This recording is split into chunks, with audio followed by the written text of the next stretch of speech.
Hi everyone, I'm Sinead. In this presentation, I will be looking at the events that have impacted the development of legal frameworks between Aboriginal peoples of Canada and the state, and why Aboriginal title is important to the maintenance of Mi'kmaq culture, self-governance, and reconciliation. The Elsipogtog, part of the Mi'kmaq First Nations, are working towards Aboriginal title over land in New Brunswick, in a district called Sikniktuk. The process officially began in 2016 when they filed a claim on behalf of the Mi'kmaq Nation to Aboriginal title over the district. It has taken time, but in May of this year, a Memorandum of Understanding has been signed by the Elsipogtog and Ottawa. This means that there are steps being taken towards negotiations on the Mi'kmaq claim of Mi'kmaq title, rights, and treaty rights. Canada's colonial past influences this interaction between Aboriginal people and the law because of the colonial and Western nature of the legal system. If granted, it indicates a step to overcoming colonial restrictions.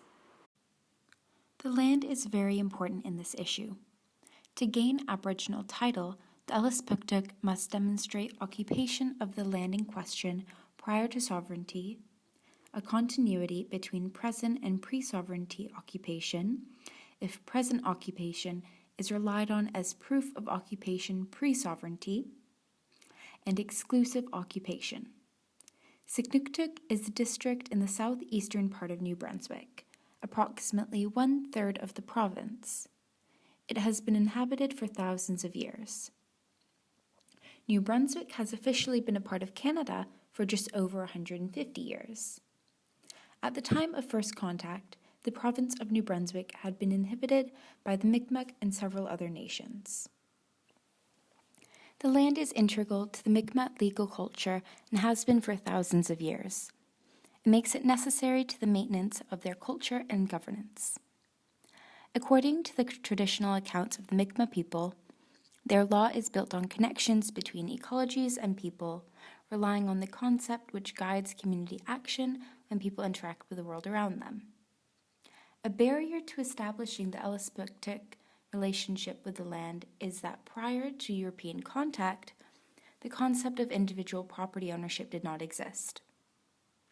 This reveals the differences between Western and Indigenous traditions of legal reasoning, and the ways it would be different if Indigenous legal perspectives were considered. That being said, Elsipogtog can still demonstrate the ways their relationship to the land is integral through examples in their culture, such as the way that they use resources of the forest and the sea with precisely timed schedules. When the Elsipogtog gain Aboriginal title over Sikniktuk, there will be many repercussions.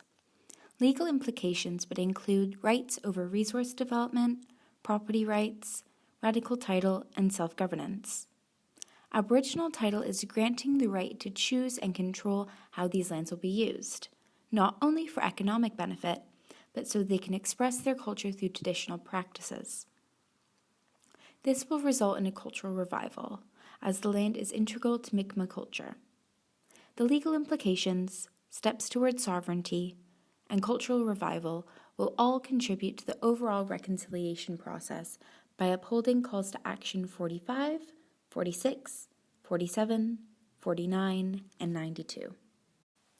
The treaties of peace and friendship of 1752 are very important when situating Elsipogtog's claim to Aboriginal title, because according to this treaty, the Elsipogtog maintained that they continue to hold Aboriginal rights and title throughout their traditional territory. According to the terms of the treaty, the Mi'kmaq did not cede any territory or resources to the British. These treaties were to encourage peaceful relations between Aboriginal and non-Aboriginal people, and these treaties have not been honoured in that way, as conflicts between Aboriginal and non-Aboriginal people have been rising throughout the land. The supposed ceding of resources and territory has been an issue for a long time, but the shale gas exploration was a major event which contributed to the Elsipogtog filing an Aboriginal title claim. The fears of the shale gas exploration and subsequent clashes between protesters and police, like the one that occurred on October of 2013 motivated the claim. If granted, the title would give the Mi'kmaq more say in the area's natural resources. In 2016, the Elsipogtog filed a lawsuit on behalf of the Mi'kmaq Nation to claim Aboriginal title to the district of Sikniktuk. Kenneth Francis is Elsipogtog's representative for resource development, and he describes the land claim as an expression of the group's frustration with the provincial government's ignorance of Aboriginal title. They stated that filing the claim was the only way to get acknowledged by the government.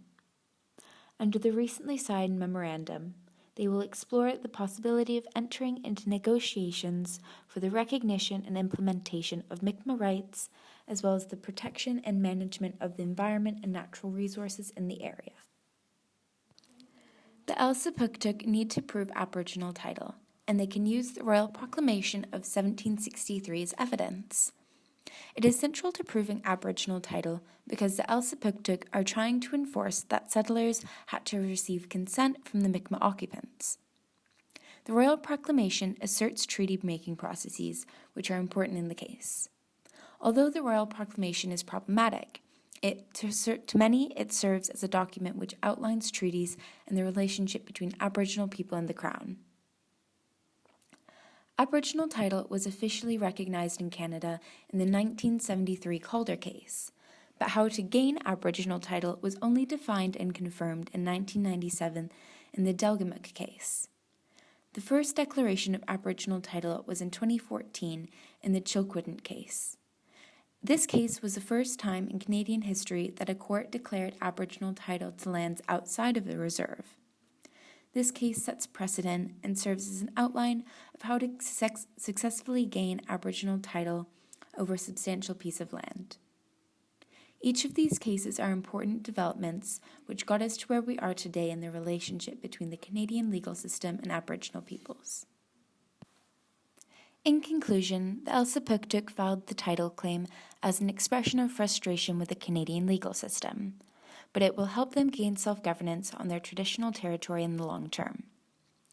Land is integral to the Mi'kmaq culture, especially legal culture. The gaining of Aboriginal title will help include Indigenous legal perspectives, specifically Mi'kmaq, in the future. If the title is granted, this will be a big step towards reconciliation. Treaty rights and Aboriginal rights must be upheld to honor the peace and friendship treaties, and they are currently not being honored as evident in the shale gas incident. The Chilcotin case in 2014 is an important development of the legal framework between the Canadian state and Aboriginal peoples because of the successful precedent of gaining Aboriginal title that it sets. Hopefully, the Elsipogtog case will be another successful example to add to that precedent. Thank you for listening.